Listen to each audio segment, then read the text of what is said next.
E aí, foi pular carnaval e percebeu que tá sem energia. Tá acordando mais cansado do que foi dormir. Libido tá baixo. Tá sem paciência com as pessoas, tá mais irritadíssimo, mais agressivo. Então, hoje a gente vai falar sobre cansaço psicológico, mas antes disso, não esqueça de se inscrever aqui no canal, ativar o sininho para receber as notificações. Toda semana a gente posta vídeos sobre o tema do viver, sempre com o objetivo de trazer de maneira mais realista possível, com ideias férteis, úteis, saudáveis. E compartilha com alguém que talvez possa se interessar ou esteja precisando ouvir sobre isso. Sintomas como acordar mais cansado do que foi dormir, aumento de irritabilidade, um certo distanciamento com a vida, uma visão até um pouco triste, distímica com a vida. Qualquer atividade, por mais simples que seja, como que é para você, por exemplo, pensar em fazer um café da manhã, lavar uma louça, arrumar uma cama, tomar um banho. Muitas vezes pequenas atividades que antes, rotineiras no dia a dia, que antes a gente fazia sem lá grandes esforços, se tornam grandes estorvos. O cansaço psicológico ou a síndrome de burnout, ao contrário do que muitos fazem a ligação como sendo somente relacionado ao trabalho, atividade remunerada, o cansaço psicológico ele se dá quando temos um acúmulo, um excesso de preocupações, de responsabilidades, de obrigações e uma baixa dos prazeres. E quando eu falo prazeres, são pequenos e médios prazeres ao longo do dia. É só pensar nos momentos que você esteve feliz, nos momentos alegres, quantos que foram sobre grandes acontecimentos, grandes momentos, e quantos foram pequenos e médios ao longo do dia, no dia a dia. E o que é interessante é que as pessoas às vezes elas vão tomando decisões na vida, a vida vai acontecendo e elas não têm um pensamento, uma percepção do tipo, olha, se eu for por esse caminho, aqueles prazeres, aquelas atividades que me trazem bem-estar vão ser ameaçados. E tudo bem, não que seja fácil ter esse raciocínio, tá? É por isso que a gente está aqui. Muitas vezes a vida vai acontecendo, a gente vai tomando atitudes, a gente vai tomando decisões, a gente vai tomando caminhos e a gente vai descartando esses prazeres. Vai diminuindo aquele hábito de escutar música, assistir a um filme, de cozinhar, de fazer uma unha, de sair com as amigas, de ir pra academia, de praticar um esporte, de visitar a família, enfim, de fazer uma massagem, de ter um momento mais teu. Eles vão sendo descartados paulatinamente, gradativamente, sem que a pessoa perceba. E aí quando ela percebe, já está numa situação mais crítica, já está numa sensação de sufocamento. Eu tenho que pensar naquilo, eu tenho aquela atividade para fazer, eu não posso esquecer daquela outra coisa. E ela não vai tendo tempo, ela não vai tendo energia para fazer aquilo que ela gostava de fazer, para aquilo que fazia bem para ela, mas que ela não percebia. E também não percebia quando ela foi tomando caminhos aí na vida que foram minando, que foram facilmente descartando esses pequenos prazeres.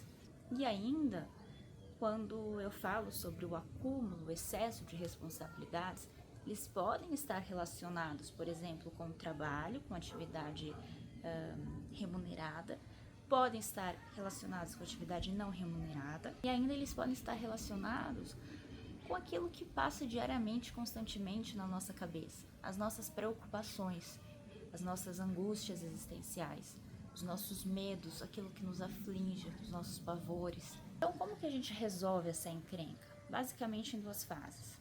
Aprender a sair um pouquinho do olho do furacão, a desacelerar, aprender a descansar. E o descanso é fazer uma atividade prazerosa, minimamente prazerosa, que dê pouco esforço.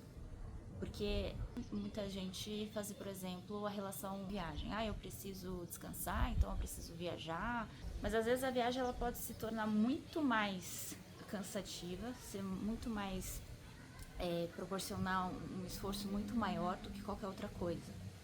Porque por mais que ela possa ser prazerosa, por mais que ela possa ser gostosa, divertida, o ato de ter que arrumar a mala, seja a própria mala ou dos filhos, ou enfim, o ato do deslocamento em si, da viagem em si, fora a questão financeira, isso pode ser muito mais uma fonte de esforço, de cansaço do que de prazer. Então, descansar é fazer uma atividade que dê pouco esforço e com mínimo de prazer. E alguém pode falar pra mim assim, mas eu tô numa situação de vida que eu não tenho como parar, eu não tenho como desacelerar. Eu sou o grande esteio da minha casa, pessoas dependem de mim. E eu entendo que há situações, há casos, há momentos na vida que elas são complicados mesmo. E das vezes na vida a gente não vai ter respostas bonitinhas, respostas redondinhas sobre se eu tomar o caminho A, eu vou resolver os meus problemas, ou se eu tomar o caminho B. Às vezes a gente vai ter que optar entre os males, qual que é o que tende, o que tem mais probabilidade de dar certo em algum nível, de melhorar em algum nível, de trazer um conforto em algum nível. E já conheci casos no consultório em que a pessoa estava nessa situação, que ela não podia parar, que pessoas dependiam dela, e enfim, não parava, e aí era uma piscada ao volante, causando uma coisa um pouco mais severa, era troca de medicamento, e aí sim afetava a família, afetava aqueles que era justamente quem estava querendo proteger, quem estava querendo deixar tudo nos conformes, e aí a bomba estourava. Então é fundamental, por mais difícil que esteja a situação, olhar para isso, saber fazer nem que seja pequenas pausas, sabendo descansar e acrescentando esses pequenos prazeres do dia a dia que muitas vezes foram minados.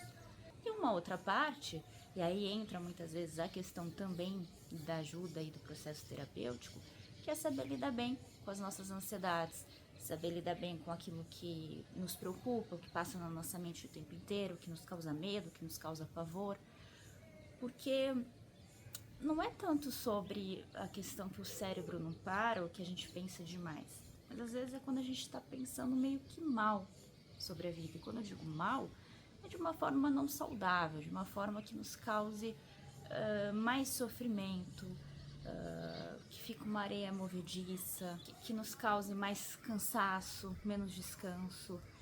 E às vezes é uma questão da gente aprender a lidar, aprender a entrar em contato, a saber, a aprender algumas outras ideias sobre a vida um pouco mais saudáveis, que talvez possam auxiliar, possam colaborar em todos esses sofrimentos, nas ansiedades, nas preocupações, na forma de enxergar a vida naquele momento, de enxergar aquele problema, aquele medo, aquele desafio.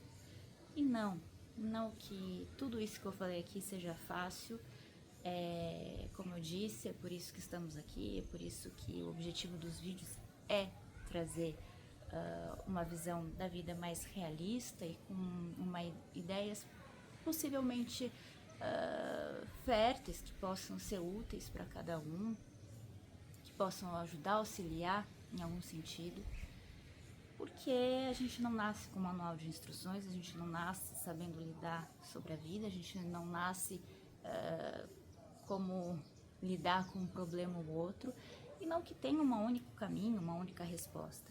Mas às vezes a gente ainda não aprendeu, ainda a gente nunca pensou sobre uma hipótese, sobre um caminho, sobre uma possibilidade e que talvez possa nos ajudar. Eu espero que tenha sido útil, compartilha com alguém que talvez esteja precisando ou que possa se interessar pelo tema e não esqueça de se inscrever aqui no canal.